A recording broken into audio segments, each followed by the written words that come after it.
A nossa conversa agora é com o deputado federal, o Coronel Tadeu, aqui de São Paulo, com quem a gente conversa. Hoje o senador Alessandro Vieira, que será o relator no Senado, já garantiu que esta matéria será derrubada. Ótima tarde ao senhor. Como o senhor viu a votação dessa matéria da blindagem, que houve uma ressaca imediata nas ruas e também lá dentro do Congresso Nacional, deputado? Bruno, boa tarde para você, para o Rodolfo, para todos aqueles que estão nos assistindo. Sobre a PEC, a minha opinião pessoal, eu sou contra. Se estivesse ali no mandato, como estava aí até há poucos dias, com certeza eu teria votado contra essa PEC, por entender que esse aumento de privilégios, ele não cai bem para o Congresso Nacional. Além de outras questões técnicas, Bruno, como, por exemplo, eu entendo que essa PEC, ela fere alguns princípios, o princípio da igualdade, o princípio da separação dos poderes, né? E também o princípio da transparência. Então, ela vem carregada aí com um disfarce de proteção do mandato, mas, na verdade, ela acaba fazendo um disfarce em relação ao combate à corrupção. Eu sempre me pautei pelo combate da impunidade, o combate à corrupção, e é uma manobra que pode, lá na frente, vir a cobertar corruptos, políticos corruptos, né, quando forem aí denunciados pela justiça. Nós não estamos falando, Bruno, do momento atual com o judiciário. Existe uma tensão muito grande em relação ao judiciário, em especial ao Supremo Tribunal Federal, mas nós temos mecanismos previstos na Constituição para resolver isso. Apenas o Senado Federal é que está se omitindo da sua função de apurar o que é que está acontecendo no Supremo Tribunal Federal com esse rigor exacerbado em cima de determinados fatos, e eu me refiro especificamente às manifestações do 8 de janeiro. Agora, querer blindar ainda mais os parlamentares e, além disso, presidentes de partidos, eu acho que esse não é o caminho.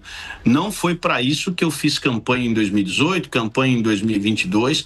Eu fui para mostrar ao povo que o político ele precisa ter uma vida aberta. Se há alguma acusação, ele precisa encarar o inquérito, ele precisa encarar o processo e se defender daquilo que eventualmente ele tenha praticado.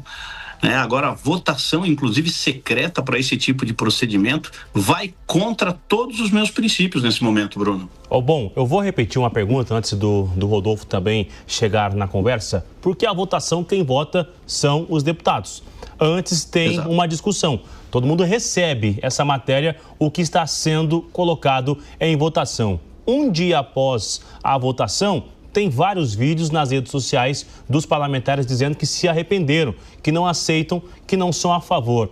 O que aconteceu, então, lá dentro do plenário? Eles votaram sem saber o que estavam votando ou era a ideia? Vamos aqui, se ninguém reclamar, tá tudo certo. Vamos aí, Bruno, vamos falar sobre esse comportamento que eu já presenciei várias vezes dentro da Câmara, que é justamente você fugir daquele seu voto. Ou você está fugindo, você votou de forma leviana, tentando enganar o povo, né? Ou então você concordava, mas precisa alterar o seu discurso nesse momento para dizer ao povo: poxa, eu errei, me desculpa. Não é cabível nenhuma coisa e nem outra, Bruno. Isso é um papel ridículo que o parlamentar acaba fazendo. O sujeito tem a responsabilidade. Mas eu não sei sobre o assunto, eu não entendo de direito. Fala, meu amigo, você tem assessores para lhe assessorar, para dizer exatamente quais são as consequências do seu sim e do seu não, ou até mesmo da sua abstenção. Você tem assessores, a Câmara lhe paga assessores para isso. Além disso, o próprio partido tem assessores para assessorar. Então, me desculpa, Bruno, mas é uma desculpa lavada. Não dá para aceitar que um deputado venha se justificar dessa forma.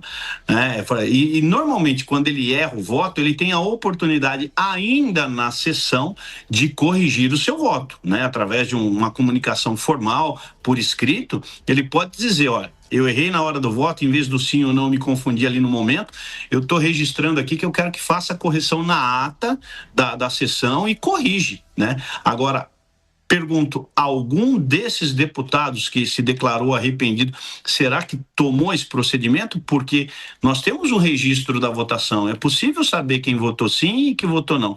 Então, me desculpa, Bruno, mas normalmente essas desculpas eu não consigo as engolir de forma alguma.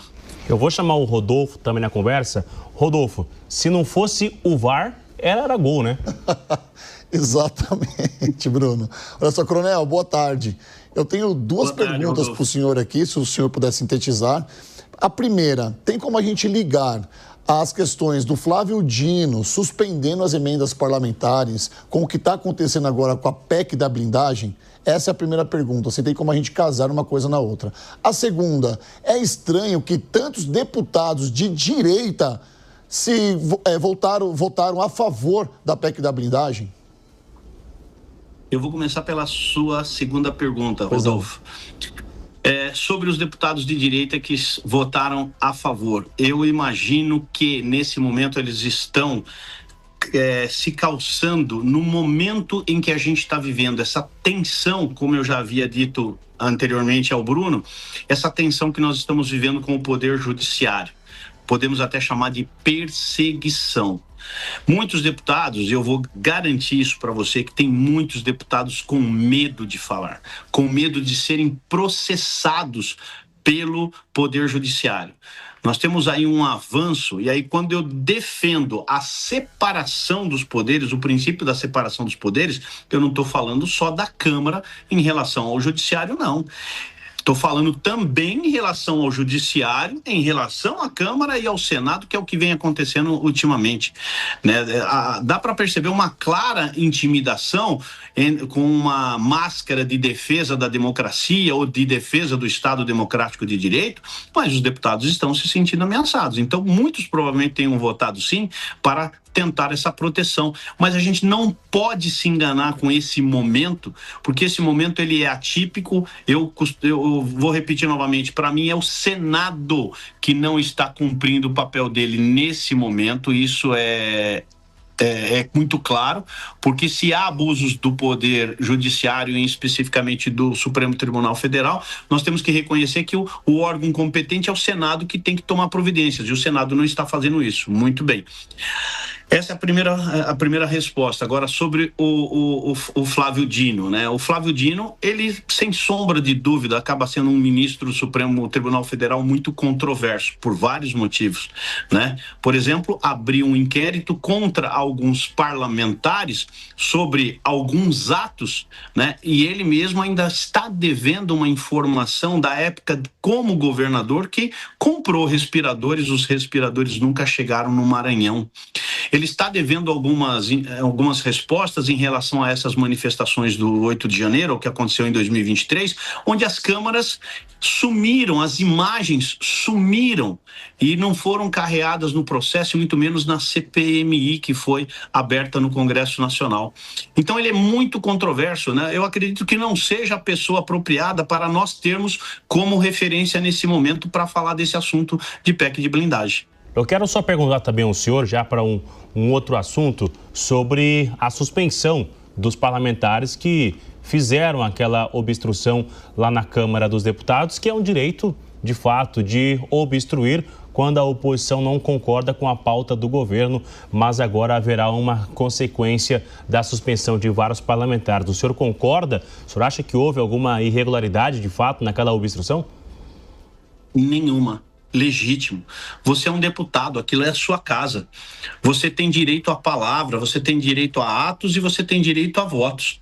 Ninguém se comportou de forma indecorosa. Eu não vi nenhum ato indecoroso em querer travar uma sessão. É legítimo isso. Diga-se de passagem, o PT fez isso algumas vezes e nunca foram punidos. Por que agora essa distinção com a direita? Eu me incomodo muito em determinadas situações onde a direita é penalizada e a esquerda praticou a mesma coisa e nunca foi punida. Exemplo, em 2016, quando o MST pediu a queda do presidente Michel Temer, ou seja, provocando um ato antidemocrático, pedindo a queda do presidente, alegando que ele deu um golpe, e falava isso abertamente. Não aconteceu nada em 2016. Porque agora, em 2023, isso teria que ter um outro resultado, teria que ter uma outra análise, uma outra interpretação. Então, eu me debato muitas vezes com coisas.